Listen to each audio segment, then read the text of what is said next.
مال غنیمت کا مقرر کیا گیا ہے،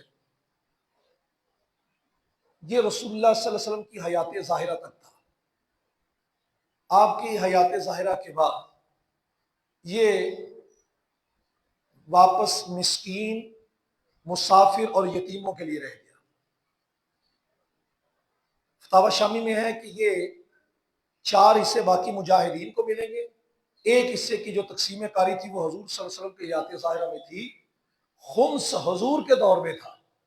اب اگر جنگ ہوتی ہے، مال غنیمت ملتا ہے تو وہ یتیموں، مسکینوں اور مسافرین کے لیے ہوگا۔ بارکہ سادات کی جو خدمت ہے، سادات گرامی کی جو خدمت ہے، وہ حکومت پر ہوتی ہے کہ ان کو علماء کی، سادات کی خدمت حکومت پر لازم ہوتی ہے کہ وہ کرے۔ اس کے آگے جنگ کو حتمی بنانے کے لیے اللہ نے، جنگ بدر کو حتمی بنانے کے لیے اللہ نے دونوں کو یوں منظر دکھایا کہ اللہ فرماتا ہے کہ اذ یریکم اللہ فی منامک قلیلا، جب کہ محبوب اللہ تمہیں کافروں کو تمہاری خواب میں تھوڑا دکھاتا تھا، یعنی حضور کی تعداد کو جو آپ کے ساتھ تھے وہ خواب میں تھوڑا دکھا رہا تھا۔ اچھا، ولو اراکم کثیر، اور اگر اللہ دکھاتا ان کو کثیر تو لفشلتم، تو اے مسلمانوں تم بزدل ہو جاتے۔ وَإِذْ يُرِيكُمُهُمْ إِذِ الْتَقَيْتُمْ فِي أَعْيُنِكُمْ، اور جب وہ تم سے، اور جب لڑتے وقت تمہیں کافر تھوڑے کر کے دکھائے گئے، منظر یہ کیا گیا کہ وہ انہوں نے بھی تھوڑا دیکھا، ان کا تھوڑے ہیں۔ ادھر جب منظر بنا جنگ کا تو یہ بھی تھوڑے کر کے دکھائے، نتیجہ کیا نکلا کہ اللہ رب العزت فتح دینا چاہتا تھا۔ ارادہ تو پہلے ان کا یہ تھا کہ بغیر جنگ کیے ابو سفیان کا جو قافلہ ہے وہی لوٹ لیا جائے۔ ابو سفیان وہ ادھر سے بچ کے جب نکلا تو جاسوسی میں بڑا ماہر تھے، زمانہ اس وقت کو اسلام لے کر نہیں آئے، تو پہلے جائزہ لے کر بدر کے پاس گئے تو وہاں پر دیکھا تو پوچھا کہ یہاں کو بندے تو نہیں آئے تھے؟ جب قافلہ لے کر واپس جانے لگا نا مکے، انہوں نے کبھی بندے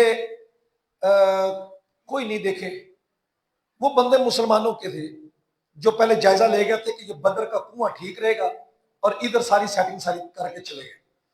وہاں پر ابو سفیان نے دیکھا کہ بھئی اونٹوں کے جو لینڈے پڑے ہیں، اس نے وہاں پر پکڑا اور ان کو توڑا، توڑ کر کھجوروں کی گٹلیاں نکلی، کہا اچھا یثرب کے لوگ یہاں چکر لگا گئے۔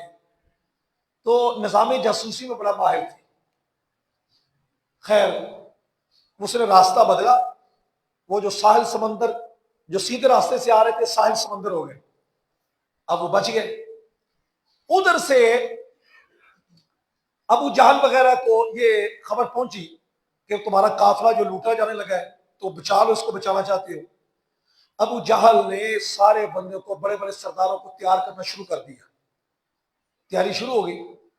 امیہ ابن خلف جو حضرت بلال حبشی کو مارتا تھا، تو امیہ ابن خلف اس کی بیوی نے اسے کہا کہ تمہارا جو یسربی بھائی ہے تو وہاں نہ جانا، اور حالات یہ ہے کہ ابھی اس نے تمہیں کہا تھا کہ ایک موقع ملا تو ہم بھی تمہیں بتائیں گے، تمہارے نبی نے تمہارے بارے میں فیصلہ کر دیا ہے۔ اچھا، اسی دوران یہ ابھی خبر سیٹنگ ہو رہی ہے، بات چل رہی ہے کہ ہم نے جانا تیاری جنگ۔ حضرت عاتقہ نبی پاک صلی اللہ علیہ وسلم کی پھوپھی جان، حضرت عباس کی بہن، ان کو خواب آتا ہے کہ ایک شخص آتا ہے اور چیخ چیخ کر کہہ رہا ہے آؤ آؤ اپنی موت گاہوں کی طرف آؤ۔ پہلے خانہ کعبہ کے اوپر اس کی سواری کھڑی ہوتی ہے، وہاں بلاتا ہے، پھر جبل ابی قبیس پر آؤ آؤ اپنی موت گاہوں کی طرف، لوگ دوڑ دوڑ کر جا رہے ہیں۔ وہ خواب انہیں حضرت عباس کو سنائی، حضرت عباس نے بڑی رازداری سے اپنے ایک دوست کو سنا دی، وہ بڑی رازداری سے ابو جہل تک پہنچ گئی۔ بات ہر یہی کرتا، آگے بتانا نہیں ہے، راز کی بات ہے۔ وہ ایک دن حضرت عباس طواف کرنے کے لیے آئے تو ابو جہل نے کہا طواف کر کے میری بات سن کر جانا۔ حضرت عباس نے طواف کرنے کے بعد کہا ہاں کیا بات ہے؟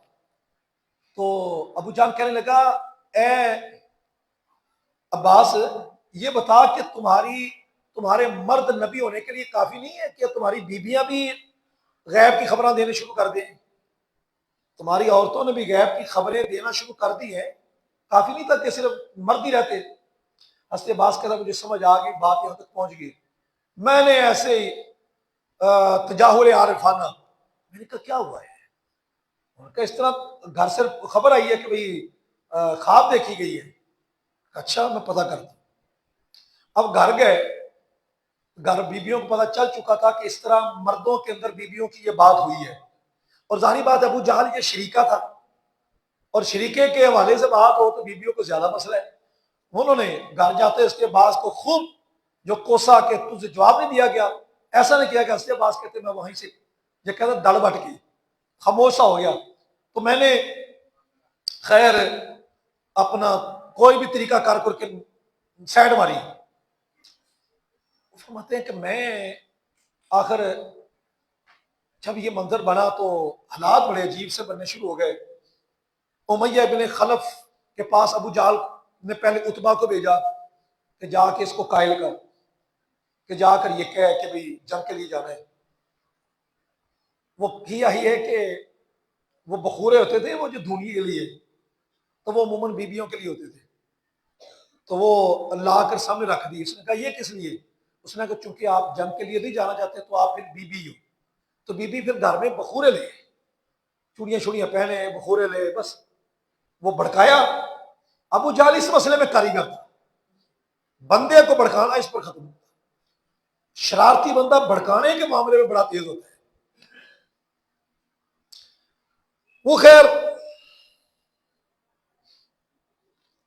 ابو جہل نے بندے تیار کر لیے، امیہ بن خلف کو کہا یار تو نہ گیا، تو سردار ہے تو لوگ نہیں جائیں گے، تھوڑا سا آگے کر کے تو پیچھے سے آ جانا۔ اس نے کہا چلو ٹھیک ہے، تیاری شاری ہو گئی، مختصر یہ کہ قافلہ چل پڑا، تقریباً کوئی 1000 کے قریب بندہ تیار ہو گیا، جس میں اونٹ الگ ذبح ہو رہے، اونٹ بھی لے لیے کہ راستے میں کھاتے جائیں گے، شراب الگ ہوگی، ناچنے والی طائفہ جو ہے وہ ساتھ الگ ہوگی، کہ پوری مستی کرتے جائیں گے، موجے مارتے جائیں گے، صفایا کر کے رکھ دیں گے، پتہ چل جائے گا کہ مکے والے سردار ہیں۔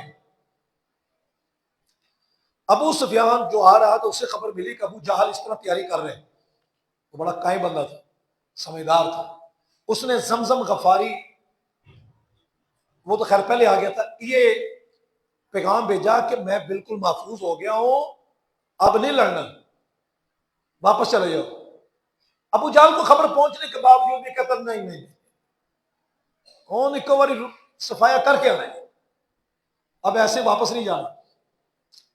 راستے کے اندر ایک قبیلے والوں سے ان کی لڑائی بھی تھی، اس قبیلے کا سردار شیطان تھا، ابلیس، اس قبیلے کے سردار کی شکل میں آ کر کہتا ہے گھبرانا نہیں، میں تمہارے ساتھ لڑائی نہیں ہونے دوں گا، اگر تمہارے ساتھ یہ قبیلہ جا رہا ہے تو میں کچھ نہیں کہتا، تم جاؤ۔ شیطانی طاقت پورے عروج پر تھی کہ ابلیس انسانی شکل میں آ کر کہہ رہا ہے چلو۔ اب جنگ کا میدان لگنے لگا، بدر میں صحابہ بھی آ گئے، 313 صحابی۔ رسول اللہ صلی اللہ علیہ وسلم نے اس کا پیمانہ وضع کیا تھا، عمر کا چھوٹا نہ ہو، جس کی نئی نئی شادی ہوئی وہ بھی نہ چلے، توجہ ادھر نہ رہے، توجہ اللہ کی طرف رہے، پورے طور پر ایسے لے گئے۔ اسی کے دوران وہ صحابی تھے نا، وہ کہہ رہے تھے یار بھائی تو چلا ہی گیا ہے، تو قد بڑا بڑا کر کے حضور میں بھی اس کے برابر ہوں، فرمایا حضور خوش ہو، فرمایا چلو تم بھی چلو۔ جب یہ میدان میں چلے گئے، ادھر رات تلاوت ہوتی ہے قرآن مجید کی، اور ادھر گانا بجانا چلتا ہے، کنجریاں اور طائفہ ناچتی ہے، راستے میں اونٹ بن بن کر کھائے جا رہے ہیں، ادھر قرآن کی تلاوت کرتے ہوئے آ رہے ہیں، روزے کی حالت میں آ رہے ہیں، اور ادھر کھاتے پیتے مستیاں کرتے شراب کے نشے میں، اسلحے پورے طور پر لیس، ہر ایک کے پاس اسلحہ، ادھر 70 بندوں کے پاس جو گھوڑے، وہ بھی 10 بندوں کے پاس 70 اونٹ، اور تلواریں بھی پوری نہیں۔ یار کس اسلحے پر تم ناز کرتے ہو؟ پہلی جنگ جو مسلمانوں کی ہوئی اسلحہ بھی پورا نہیں ہے،